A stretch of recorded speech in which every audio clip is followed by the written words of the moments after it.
Pharma industry में experience level पे क्या सैलरी पैकेज ऑफर की जाती है। एक सब्सक्राइबर ने ये सवाल हमसे पूछा।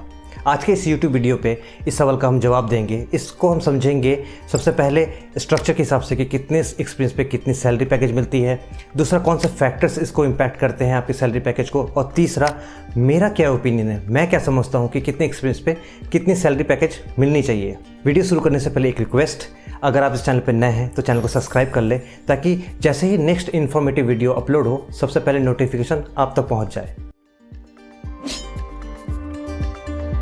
तो आप समझते हैं कितने एक्सपीरियंस पे कितनी सैलरी पैकेज ऑफर की जाती है। फ्रेशर से लेकर 2 साल के एक्सपीरियंस वालों को 1.5 लाख से 3 लाख पर एनम का पैकेज ऑफर किया जाता है। 2 से 5 साल वालों को 3 से 6 लाख का ऑफर किया जाता है और 5 से 8 साल वालों को 6 से 9 लाख पर एनम का पैकेज ऑफर किया जाता है। 8 से 11 साल एक्सपीरियंस वालों को around 9 to 12 lakh per annum का पैकेज ऑफर किया जाता है। 11 साल से 16 साल एक्सपीरियंस पे आपको around 12 lakh to 16 lakh per annum का पैकेज ऑफर किया जाता है और 16 साल के ऊपर जब आपकी एक्सपीरियंस हो जाती है तो around 18 to 25 lakh per annum का पैकेज आपको मिलता है।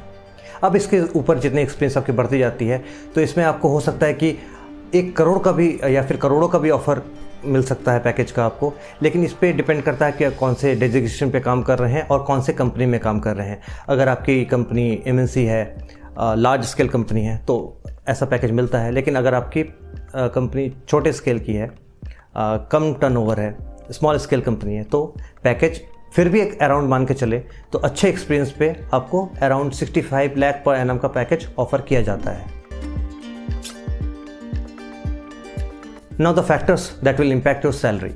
सबसे पहला जो फैक्टर है इसको तो मैंने इस वीडियो में कवर किया है, इस पर मैंने डिटेल में बात करी थी, लेकिन एक ओवरव्यू लेके चलते हैं। सबसे पहला कंपनी प्रोफाइल, आपकी कंपनी कैसी है, स्मॉल स्केल कंपनी है, लार्ज स्केल कंपनी है या फिर MNC कंपनी है, तो ये आपको उसी के हिसाब से सैलरी ऑफ़र करती है। दूसरा हो गया लोकेशन। नॉर्थ इंडिया में सैलरी पैकेज जनरली कम होता है, साउथ में कंपैरेटिवली सैलरी पैकेज हायर होता है। नेक्स्ट, आपका एजुकेशन क्वालिफिकेशन भी इम्पैक्ट करता है सैलरी पे, और आपका डिपार्टमेंट अगर आप कंपेयर करें QC, QA और प्रोडक्शन में, तो प्रोडक्शन में ज़्यादा इंक्रीमेंट होता है। The next one is very much important, ये है फैक्टर कंपनी स्विच। आप कितनी फ्रिक्वेंटली कंपनी स्विच करते हो। ऐसा ही होता है कि जितनी आप फ्रिक्वेंटली कंपनी स्विच करते हो आपका पैकेज उसी हिसाब से जल्दी जल्दी बढ़ते जाता है। लेकिन क्या ये अच्छी बात है? फ्रिक्वेंटली कंपनी स्विच करना क्या ये अच्छी बात है या नहीं है, इसके लिए किसी अलग वीडियो में बात करेंगे, लेकिन ये फैक्टर्स भी काम करता है। The next point is very much important. सबसे ज़्यादा जो इम्पैक्ट करता है सैलरी को ना, वो करता है एक्सपीरियंस।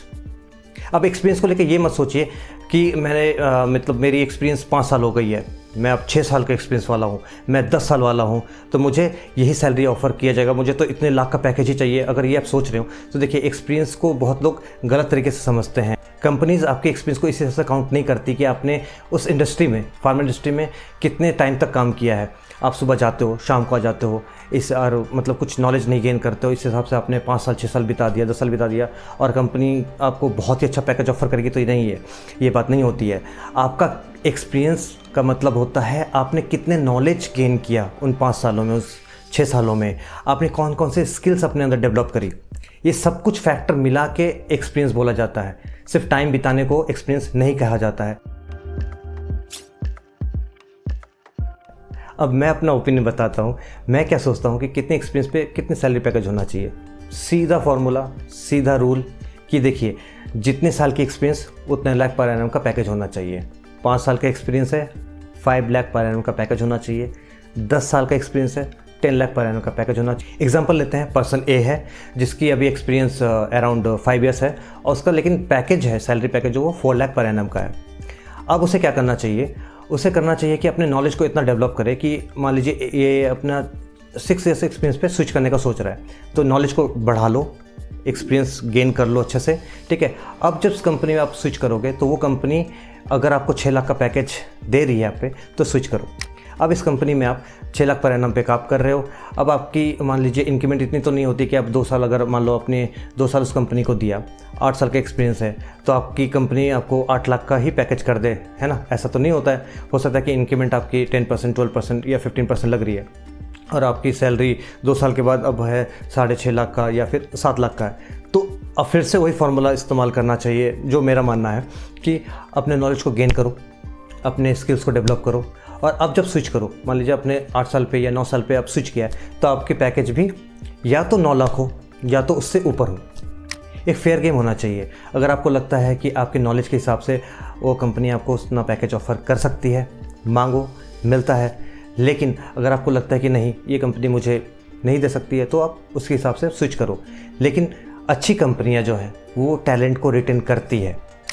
आई होप ये वीडियो फिर से हेल्पफुल साबित होगा आपके लिए। वीडियो अच्छी लगी लाइक कर दीजिए, शेयर कर दीजिए फार्मा ग्रुप्स में, और सब्सक्राइब करना ना भूलें। नेक्स्ट वीडियो कौन सा टॉपिक के ऊपर होना चाहिए आप कमेंट सेक्शन में बता सकते हैं, और मिलते हैं फिर से किसी नए वीडियो में किसी नए टॉपिक के साथ। तब तक के लिए थैंक यू।